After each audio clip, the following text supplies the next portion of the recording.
Jake Martinez wiped sweat from his face as he loaded another stack of pizza boxes into his delivery bag. The clock on the wall showed 10:30 p.m., and he still had 4 more hours left on his shift. Pete's Pizza Palace was busy tonight, just like every Friday night in New Terra City. He needed this job. College was expensive and his family could not help much. His father worked in a factory and his mother cleaned offices. They did their best, but Jake had to pay for his own education. Engineering school cost a lot of money. Jake grabbed his keys and headed to his beat-up hover car. The old vehicle made strange noises, but it still flew. He could not afford anything better. As he drove through the city streets, he saw the usual mix of humans and aliens walking around. Earth had joined the Galactic Federation 5 years ago, but many people still felt uncomfortable around aliens. His first delivery was to a fancy apartment building downtown. The customer gave him a small tip and closed the door quickly. Jake did not mind. He was used to it. His next stop was the university campus where he studied during the day. As Jake parked near the student center, he heard loud voices coming from the plaza. A group of college students stood in a circle, shouting and laughing. In the center of the circle was someone on the ground. Jake walked closer to see what was happening. The person on the ground was an alien. She had green and blue scales that shimmered under the streetlights. Her large eyes were filled with fear. She wore the uniform of Tony's Pizza, a competing restaurant. Pizza boxes were scattered around her and food was smeared on her uniform. "Look at the lizard girl," one of the students yelled. "She can barely speak English." "Go back to your own planet," another one shouted. The alien tried to gather the fallen pizza boxes, but the students kept pushing them away from her. Some threw napkins and empty cups at her. She flinched each time something hit her. Jake recognized some of the students. They went to the same university he did. They came from rich families and never had to work while studying. They thought this was funny. Most people walking by either joined in the mockery or pretended not to see what was happening. A few humans stopped to watch and laugh. No one helped the alien girl. Jake felt sick watching this. He remembered being picked on in high school for being poor. But this was worse. Much worse. "Hey!" Jake called out as he walked into the circle. "Leave her alone." The students turned to look at him. One of them, a tall guy with blonde hair, stepped forward. "What's your problem, delivery boy?" "We're just having some fun." "This is not fun," Jake said firmly. "You're being cruel." "She's not even human," another student said. "Who cares?" Jake knelt down next to the alien girl and started picking up the pizza boxes. Most of the food was ruined, but he helped her anyway. "Are you okay?" he asked gently. The alien looked at him with surprise. Her eyes were larger than human eyes, and they changed color slightly when she was emotional. Right now they were a deep purple, which Jake guessed meant she was scared or sad. I am fine," she said in accented English. Her voice was soft and musical. "Thank you, but you should not help me. It will cause trouble for you." "I don't care about trouble," Jake replied. He continued picking up the boxes and pizza pieces. The blonde student grabbed Jake's shoulder. "Mind your own business. This freak needs to learn her place." Jake stood up and faced the student. Jake was not as tall or as muscular, but he was not afraid. "Her place? She's working hard to make a living, just like me. What's your excuse for acting like this?" "She's not supposed to be here," the student said. "Aliens should stay in their own areas." "This is a public space," Jake replied. "She has every right to be here." The alien girl stood up slowly. Her uniform was stained with sauce and grease. "Please," she whispered to Jake. "Do not make this worse for yourself." "I will go." But Jake was not finished. He pulled out a clean towel from his delivery bag and handed it to her. "Here, this might help clean some of that off." She stared at the towel like it was made of gold. Slowly, she reached out and took it. "Why are you helping me?" she asked. "Because it's the right thing to do," Jake said simply. The group of students was getting bored now that someone was standing up to them. A few of them wandered away. The blonde student glared at Jake one more time. "You're making a mistake," he warned. "Aliens are not our friends. They're taking jobs from humans." "She's delivering pizza," Jake replied. "I don't think she's stealing anyone's dream job." The student shook his head and walked away with his remaining friends. Soon Jake and the alien girl were alone in the plaza. "Thank you," she said again, using the towel to clean pizza sauce from her scales. "My name is Zara Key 7, but humans call me Zara." "I'm Jake," he replied. "Jake Martinez." Zara nodded. I must go back to work now. My boss will be angry about the lost pizzas. Will you be in trouble? Jake asked. Zara's eyes changed color again, this time to a darker shade. I will have to pay for the ruined food. It is the rule. Jake felt angry about this, but he could see that Zara was already upset. He did not want to make things worse for her. Is there anything I can do to help? You have done enough, Zara said. More than anyone else would do. She gathered the empty boxes and damaged food. Some of it might still be salvageable, but most was completely ruined. Jake watched her load everything into her delivery bag. Zara, Jake called as she started to walk away. Those students, they don't represent all humans. Most of us aren't like that. She turned back to look at him. For the first time, her eyes showed a different color, a soft green that might have been hope. I want to believe that, she said. But in the 2 years I have lived here, you are the first human to help me. Jake felt sad hearing this. He watched Zara walk to her old hover scooter and drive away into the night. Her vehicle made even more noise than his car did. As Jake got back into his own car to finish his deliveries, he could not stop thinking about what had happened. Zara seemed nice and was obviously working hard. She did not deserve to be treated so badly. Jake had always known that some humans did not like aliens, but he had never seen such cruelty up close. It made him ashamed of his own species. He finished his remaining deliveries and drove back to Pete's Pizza Palace. As he unloaded his equipment, he wondered if he would see Zara again. New Terra City was big, but the delivery drivers often crossed paths during busy nights. Jake hoped he would see her again. Next time, maybe he could do more than just help her pick up scattered pizza boxes. Maybe he could actually make a difference in her life. He did not know it yet, but their brief meeting in the plaza had already started to change both of their lives forever. Jake did not see Zara for 5 days after the attack. He looked for her everywhere, but she seemed to have disappeared. His face was still bruised and his ribs were sore, but he was more worried about Zara than about his own injuries. On the 6th day, Jake had an idea. His final engineering project was due in 2 months. Professor Lisa Chen had told the class they needed to design something that could solve a real problem. Jake knew exactly what he wanted to create, but he needed Zara's help to do it right. Jake spent hours searching the poorest neighborhoods of New Terra City. Finally, he found Zara's scooter parked outside a rundown apartment building. The building was in terrible condition, with broken windows and peeling paint. Jake climbed the stairs to the basement level. The hallway smelled of mold and garbage. He knocked on the door of apartment B3. After a long moment, the door opened slightly. Zara peered out through the crack. When she saw Jake, her eyes widened with surprise and worry. "Jake, what are you doing here?" she whispered. "I need to talk to you," Jake said. "You should not be here. It is dangerous for you. Please, Zara, just 5 minutes." Reluctantly, Zara opened the door and let Jake inside. Her apartment was tiny and dark. There was just one room with a small bed, a table, and a hot plate for cooking. But it was clean and organized. "How did you find me?" Zara asked. "I asked around the alien community. Someone finally told me where you lived." Zara sat on the edge of her bed. She looked thinner than before, and her scales had lost even more of their shine. "You should not have come here. Rick Porter and his men are still looking for excuses to hurt you." "I have an idea," Jake said. "Something that could change everything for both of us. Jake, we talked about this. We cannot be friends anymore. It is too dangerous." "Just listen to me," Jake insisted. "I have a final project for my engineering class. We have to design something that solves a real problem. I want to work on atmospheric processing." Zara looked confused. "What does that have to do with me?" "You told me that Valerians are experts at atmospheric processing and terraforming. You know things about this technology that no human has ever learned?" "Yes, but what if we worked together on this project? What if we combined Valerian knowledge with human engineering techniques?" Zara shook her head. "No one would believe that I contributed anything useful. They would think you did all the real work." "Not if we build something that actually works," Jake said. "Not if we create something amazing that no human could have designed alone." Zara was quiet for a long moment. Jake could see her thinking about his proposal. "What kind of atmospheric processor?"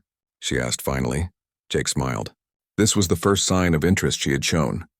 Something that could clean the pollution from Earth's air while also generating clean energy. "Is that possible?" Zara's eyes began to change color, shifting from gray to a pale green. It is possible. On my world, we built machines that could do both things at once. But they used biotechnology that humans do not have. What if we found a way to do the same thing using human technology? It would be very difficult, Zara said. Human machines work differently than ours. But you understand both kinds of technology now, Jake pointed out. You've been working with human machines for 2 years. Zara stood up and began pacing around the small room. Jake could see her mind working on the problem. We would need to create a hybrid system, something that uses human manufacturing methods but follows Valerian design principles. Can we do it? Jake asked. Maybe, Zara said slowly. It would require a completely new approach to atmospheric filtering. We would have to think about air pollution as a living system instead of just chemistry. Jake felt excited. What do you mean? Zara's eyes brightened to that golden color Jake had seen before. On my world, we do not just remove pollution from air. We transform it into something useful. We treat the atmosphere like a garden that we are helping to grow. For the next hour, Zara explained Valerian atmospheric science to Jake. She drew diagrams on pieces of paper, showing how their machines worked with natural processes instead of fighting against them. Jake was amazed by how different this approach was from human engineering. This is incredible. No human scientist has ever thought about air pollution this way. Because humans try to control nature instead of working with it, Zara explained. Both approaches have advantages. Maybe together they could be even better. So you'll help me with this project? Jake asked. Zara hesitated. Jake, even if we create something wonderful, no one will care if my name is on it. They will say you did all the real work. Then we'll prove them wrong, Jake said. We'll make it so obvious that this was your idea that no one can deny it. And if Professor Chen thinks I am just a stupid alien who cannot possibly understand engineering, then Professor Chen will learn something new about aliens, Jake replied. Over the next 3 weeks, Jake and Zara worked together every evening in her tiny apartment. They combined Zara's knowledge of Valerian biotechnology with Jake's understanding of human manufacturing. The device they designed was unlike anything that had ever been built before. It used genetically modified bacteria, a Valerian technique, housed in a machine built from human materials. The bacteria would eat air pollution and produce clean energy as a waste product. This could revolutionize how humans deal with environmental problems, Jake said as they finished their final calculations. If it works, Zara replied. It will work, Jake said confidently. Your math is perfect. They built a small prototype in Jake's garage. It took them 2 more weeks and all of Jake's savings for parts. When they finally turned it on, the machine hummed quietly and began producing measurable amounts of clean energy while filtering dust and chemicals from the air. It works, Jake shouted. Zara stared at the readings in disbelief. It is even more efficient than I calculated. This is really working. The next step was presenting their project to Professor Chen and the rest of the engineering class. Jake was nervous, but Zara was terrified. What if they ask me questions I cannot answer? She worried. You know more about this project than anyone else, Jake assured her. Just be yourself. On the day of their presentation, Jake and Zara carried their prototype into the classroom. The other students stared at Zara with curiosity and suspicion. They had never seen an alien in their engineering classes before. Professor Chen looked skeptical when Jake introduced Zara as his project partner. Mrs. Zara, what exactly was your role in this project? I provided the theoretical framework for the biotechnological components, Zara replied in her careful English. One of the students laughed. You mean you watched Jake do the real work? Zara's eyes flashed orange with anger, but her voice remained calm. No, I designed the biological processing system. Jake designed the mechanical housing. Neither part would work without the other. Professor Chen examined their prototype. This is quite sophisticated. The energy output is impressive. The key innovation is treating air pollution as a biological problem instead of just a chemical one, Zara explained. By using modified bacteria to process contaminants, we can achieve both cleaning and energy generation simultaneously. Another student raised his hand. How do we know the alien didn't just copy some existing design from her planet? Jake started to get angry, but Zara answered calmly. Because Valerian atmospheric processors work completely differently. This design combines Valerian biological principles with human mechanical engineering. It is something new. Professor Chen asked several technical questions. Zara answered each one with confidence and detail. Slowly, the professor's skeptical expression changed to one of genuine interest. "This is remarkable work," Professor Chen said finally. "I've never seen anything like this approach to atmospheric processing. Could it be scaled up?" Another student asked. "Theoretically, yes," Zara replied. "A full-size version could process the air for an entire city district while generating enough energy to power several buildings." When the presentation was over, Professor Chen asked Jake and Zara to stay after class. "I have to admit, I was skeptical when you brought an alien partner to work on this project," she said to Jake. "But after hearing Ms. Zara explain the theory behind your design, it's clear that she contributed essential expertise." "Actually, Professor, the biological processing system was entirely Zara's idea," Jake said. "I just figured out how to build it using human materials." Professor Chen looked at Zara with new respect. "You have a remarkable understanding of both biological and mechanical systems. Have you studied engineering formally?" "I have a degree in terraforming engineering from the Valerian Institute of Technology," Zara replied. "Then why are you delivering pizza instead of working as an engineer?" Zara's eyes turned blue with sadness. "Because no human company will hire an alien engineer. They think we are not intelligent enough for technical work." Professor Chen was quiet for a moment. "Would you be interested in presenting this project to some people I know in the private sector? I think they would be very interested in your atmospheric processing concept." Zara looked at Jake with surprise and hope. "You think someone might want to build this?" "I think this could change how we approach environmental cleanup," Professor Chen replied. "And I think it's time for the engineering community to recognize that intelligence comes in many forms." As they left, 6 months after their presentation to Professor Chen, Jake's life had changed completely. He no longer delivered pizza at night. Instead, he worked full-time with Zara at their new company, BioAtmos Solutions. The morning sun shone through the windows of their laboratory as Jake arrived for work. The lab was located in the new Terra City Technology Center, a building that housed some of the most innovative companies on Earth. Zara was already at work, examining data from their latest prototype. Her scales now shimmered with health and happiness, and she wore a professional outfit instead of a delivery uniform. "Good morning, Jake," she said, looking up from her computer screen. "The test results from yesterday are excellent. Our large-scale processor cleaned 94% of the pollutants from the test area." "That's amazing," Jake replied. "Better than our projections." Their partnership had grown beyond friendship into a successful business relationship. After Professor Chen had introduced them to several companies, they had received 3 major contract offers. Instead of accepting any of them, Jake and Zara had decided to start their own company. It had not been easy. Many investors were reluctant to fund a business with an alien co-founder, but when they saw the test results from Jake and Zara's atmospheric processor, their doubts disappeared quickly. "The city council wants to see our presentation next week," Zara said. "If they approve our proposal, we can build the first full-size processor in downtown Park." Jake smiled. From pizza delivery to cleaning the air for the entire city center. Not bad for 6 months' work. Their first major breakthrough had come when they solved the scaling problem. Zara had figured out how to create self-replicating bacteria that could multiply to handle larger volumes of air.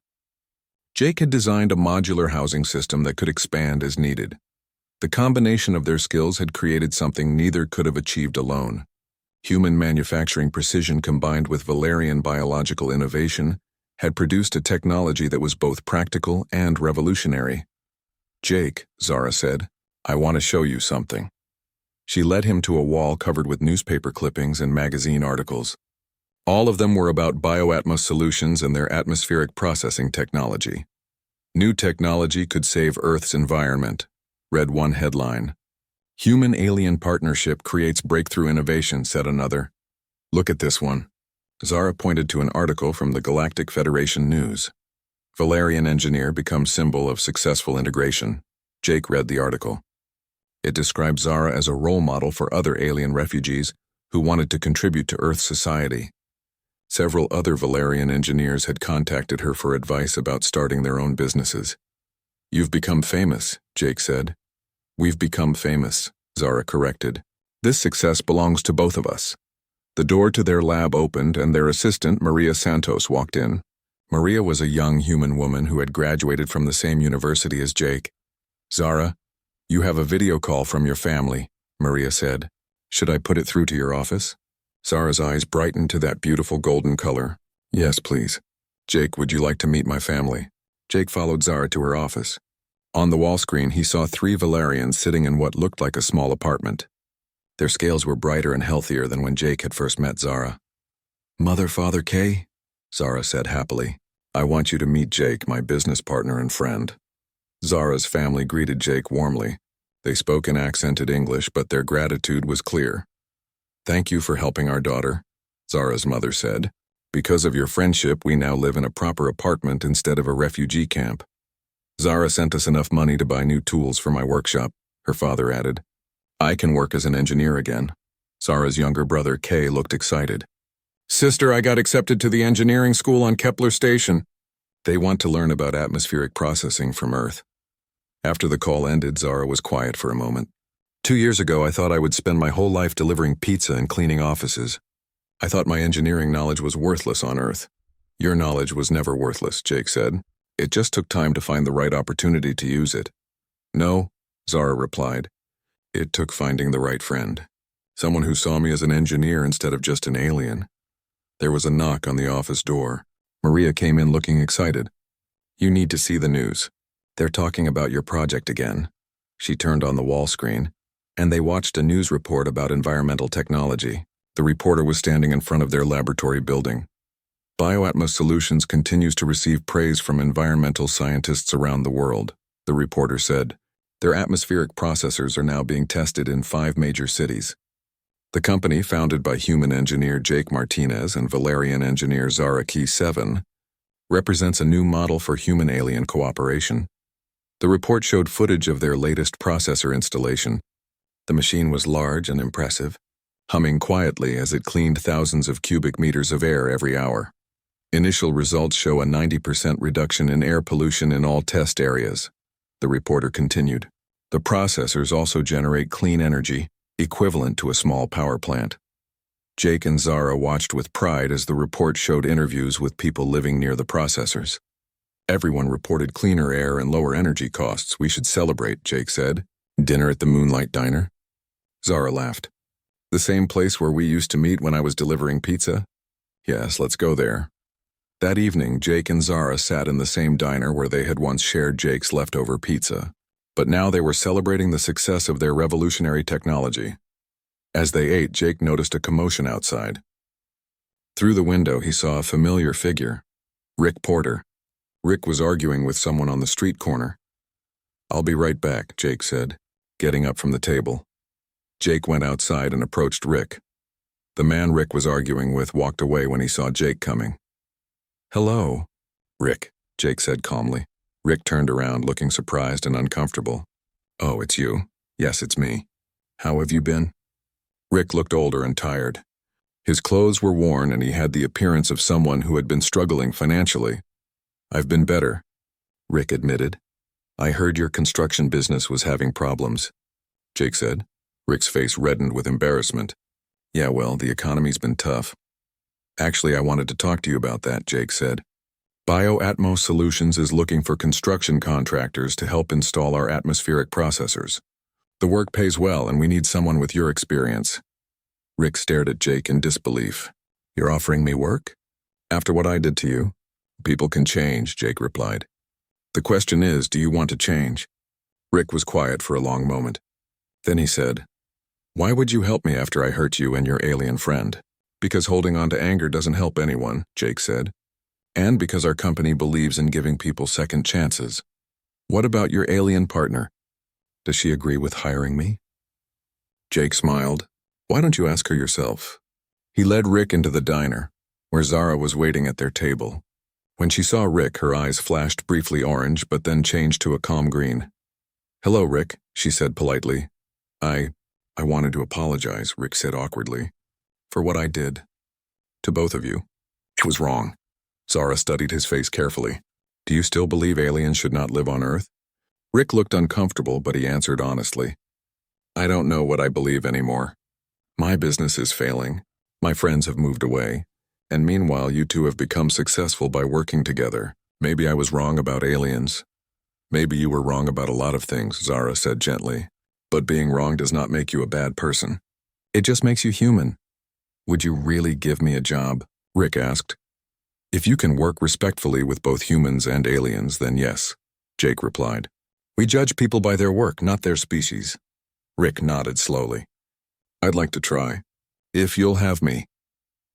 3 months later, Jake stood on the observation deck of the new Terra City Environmental Center, watching the grand opening ceremony for their largest atmospheric processor yet. The machine was the size of a small building and could clean the air for half the city. Zara joined him on the deck, wearing a beautiful dress that complemented her shimmering scales. Hard to believe this all started with pizza delivery, she said. Sometimes the best things start in the most unexpected ways, Jake replied. Down below, they could see hundreds of people celebrating the new processor. Humans and aliens worked together on the installation team. Rick Porter was there too, supervising a group of construction workers as they finished the final connections. Jake, Zara said, I have some news. The Galactic Federation wants to fund a joint research project between Earth and my homeworld. They want us to develop atmospheric processors for dead planets. That sounds amazing, Jake said. When do we start? Zara smiled. Next month. We'll be working with the best terraforming engineers in the galaxy. Jake looked out at the city below, breathing air that was cleaner than it had been in decades. You know what the best part of this whole story is? What? It all started because someone needed help and someone else decided to help them. Everything else, the technology, the business, the success, all of that came from one simple... 3 days passed before Jake saw Zara again. He had been looking for her during his delivery routes, but their paths had not crossed. On Monday night, he spotted her hover scooter parked outside the Moonlight Diner on 5th Street. Jake pulled up beside her vehicle and waited. The diner was one of the few places in the city that served both humans and aliens. It was also one of the cheapest places to eat, which explained why Zara was there. When she came out of the diner, she looked surprised to see him. She walked over to his car slowly, as if she was not sure whether he was friend or enemy. Hello, Jake, she said. Her voice was still soft and musical, but more cautious than before. Hi, Zara, how are you doing? Jake asked. He noticed she looked tired. Her scales, which had shimmered so beautifully under the streetlights, now looked dull. I am well, she replied, but Jake could tell she was not being completely honest. Did you get in trouble with your boss about the pizza? He asked. Zara's eyes changed to that dark color again. I had to pay for the food that was ruined. It was expensive. Jake felt angry about this, but he tried not to show it. That's not fair. It was not your fault. Fair does not matter, Zara said. I need this job. She started to walk toward her scooter, but Jake called out to her. Wait, are you hungry? I have an extra slice of pizza in my bag. It's still warm. Zara stopped and turned around.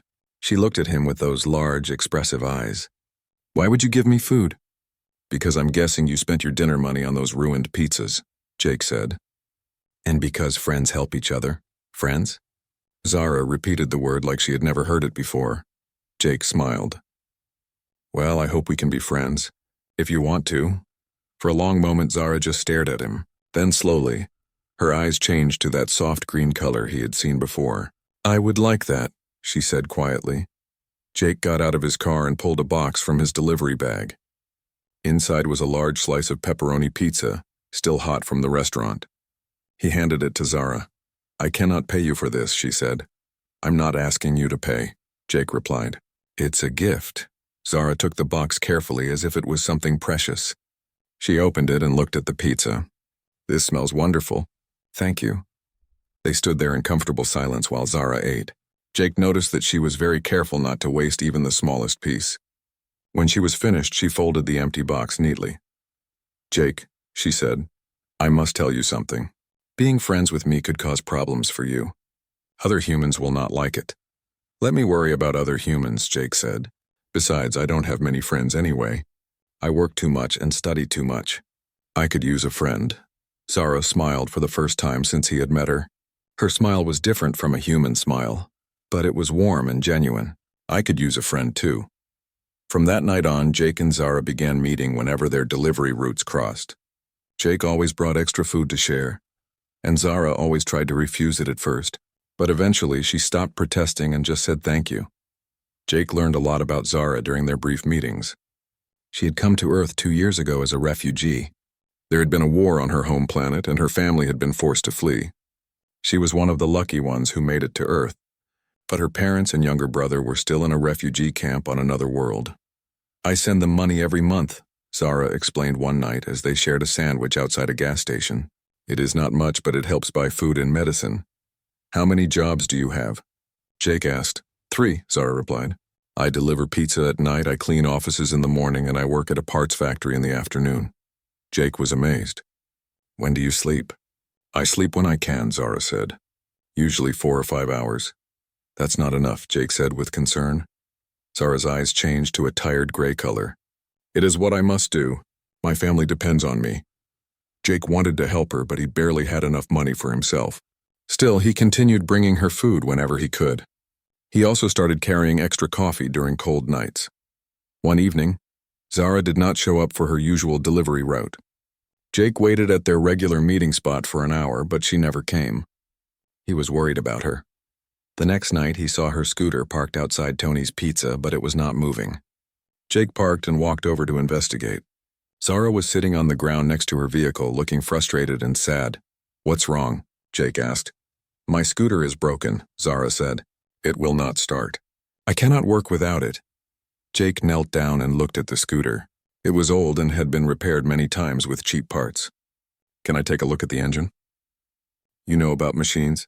Zara asked. A little, Jake said. I study engineering, and I've been fixing cars since I was a teenager. Zara moved aside and let Jake examine the engine. He could see several problems right away. The power cell was dying, some wires were loose, and the cooling system was clogged. I think I can fix this, Jake said, but it will take some time and parts. I cannot afford to pay for repairs, Zara said sadly. Or new parts. Who said anything about paying? Jake replied. I know where to get used parts cheap. And my labor is free. Zara stared at him in disbelief. You would do that for me? That's what friends do, Jake said. But I'll need your help. You probably know more about this engine than I do. Zara's eyes brightened to a golden color Jake had never seen before. Actually, I do know about engines. On my world, I studied mechanical engineering. You're an engineer? Jake asked, surprised. I was, Zara replied. But no one here will hire an alien engineer. They think we are too stupid for technical jobs. Jake felt angry again. That's ridiculous. If you're an engineer, then you're probably smarter about machines than most humans I know. For the next 2 hours, Jake and Zara worked together on the scooter. Jake was amazed by Zara's knowledge. She could identify problems he missed and suggest solutions he had never thought of. When they finished, the scooter ran better than it had in months. This is incredible, Jake said as the engine hummed smoothly. You increased the efficiency by at least 30%. Valerian engines work differently than human engines, Zara explained. But the principles are similar. We just approach problems from different angles. Valerian? Jake asked. That is what my people are called, Zara said. We are good with biotechnology and terraforming. We can make dead planets live again. Jake was fascinated. That sounds amazing. Do you miss that kind of work? Zara's eyes turned to a deep blue color that Jake guessed meant sadness. Every day, I dream about designing atmospheric processors and creating new ecosystems. But those are just dreams now. Maybe they don't have to be just dreams, Jake said. Zara looked at him with surprise. What do you mean? I mean, maybe there's a way for you to use your engineering skills here on Earth. You're obviously brilliant. Humans do not trust alien engineers, Zara said. I have tried many times to get technical jobs. They always say no. Then maybe we need to find a different way, Jake said. Maybe we need to show them what you can do instead of just telling them. Zara was quiet for a moment. Then she smiled that warm smile again. You really believe I can do this? I know you can, Jake said confidently. After seeing what you just did with this engine, I think you might be the smartest engineer I've ever met. That night, as they went their separate ways, both Jake and Zara felt something they had not felt in a long time. Hope. They had found not just friendship, but the beginning of something that could change both of their lives. Jake drove home thinking about Zara's engineering background and her dreams of terraforming. Maybe there really was a way to help her use those skills. He just had to figure out how. Zara flew home on her newly repaired scooter, amazed that a human had not only helped her but had listened to her ideas with respect. For the first time since coming to Earth, she felt like someone saw her as more than just an alien delivery girl. For 3 weeks, Jake and Zara's friendship grew stronger. They met almost every night during their delivery routes, sharing food and stories. Jake learned about Valerian culture and their advanced technology. Zara learned about human creativity and their ability to solve problems with limited resources. But their friendship did not go unnoticed. Rick Porter owned several businesses in downtown New Terra City. He also led a group called Humans First that believed aliens should not be allowed to live and work alongside humans. Rick had been watching the growing alien population with anger and fear. One night, Rick and 5 of his followers decided to send a message. They chose Tony's Pizza as their target because it employed 3 aliens, including Zara. Jake was making a delivery across town when it happened. He did not know about the attack until the next evening when he went to look for Zara at their usual meeting spot. She was not there. Jake drove to Tony's Pizza to see if she was working. When he arrived, he saw broken windows covered with boards. Ugly words were spray-painted on the walls. Words that hurt to read. The owner of Tony's Pizza, an older man named Tony Ricci, was standing outside looking at the damage. "What happened here?" Jake asked. Tony looked at Jake suspiciously. "Why do you want to know?" "I'm a friend of Zara's. Is she okay?" Tony's expression softened slightly. "She's fine, but she's not working here anymore. None of the aliens are. It's too dangerous now." Jake felt sick. "Who did this?" "Some group that calls itself Humans First," Tony said. "They said if I keep hiring aliens, next time it will be worse than broken windows." "Are you going to call the police?" Jake asked. Tony shook his head sadly. "The police don't care much about crimes against alien businesses. Besides, I can't afford to replace these windows again." Jake left Tony's Pizza feeling angry and worried about Zara. He drove around the city for 2 hours looking for her, but could not find her anywhere. The next night, Jake finally spotted Zara's scooter parked outside a small diner in the worst part of the city. When he went inside, he found her sitting alone at a corner table, staring at a cup of cold coffee. "Zara," Jake called out as he approached her table. She looked up, and Jake could see that her eyes were red and tired. "Hello, Jake. I heard about what happened at Tony's. Are you okay?" "I am fine," Zara said, but her voice was flat and emotionless. "You don't look fine," Jake said gently. He sat down across from her. "What happened to your other jobs?" Zara was quiet for a moment. Then she said, "The cleaning company fired me. They said their human clients do not want an alien in their offices. The factory also let me go. They said it was for budget reasons, but I know the real reason." Jake felt his anger growing. "This is not right. You can't give up now." "Give up?" Zara's eyes flashed with a color Jake had never seen before. Bright orange. "I am not giving up. I am being pushed out. There is a difference. We'll find you other jobs," Jake said. "Where?" Zara asked. "Who will hire me now?" Word spreads fast in the alien community. Everyone knows that hiring us brings trouble. Jake reached across the table and put his hand on hers. Her skin felt cool and smooth like polished stone. "I won't let them do this to you." Zara pulled her hand away. "You cannot stop this, Jake, and you should not try. If people see you helping me, you will face the same problems." "I don't care about that," Jake said. "You should care," Zara replied. "You have a future here. You are going to be an engineer. Do not ruin that for someone like me." "Someone like you?" Jake felt hurt by her words. "You mean someone who is smart and kind and hardworking? Someone who is a better person than most humans I know?" Zara's eyes changed to that deep blue color of sadness. "I mean someone who does not belong here." Before Jake could respond, the diner door opened and 5 men walked in. Jake recognized the man in front. It was Rick Porter. The men looked around the diner until they spotted Jake and Zara. Well, Rick said as he walked over to their table. "If it isn't the human who likes aliens better than his own kind." Jake stood up. "We're not looking for trouble." "But trouble found you anyway," Rick replied. His followers spread out around the table. "You see, when humans start thinking aliens are their equals, it sends the wrong message."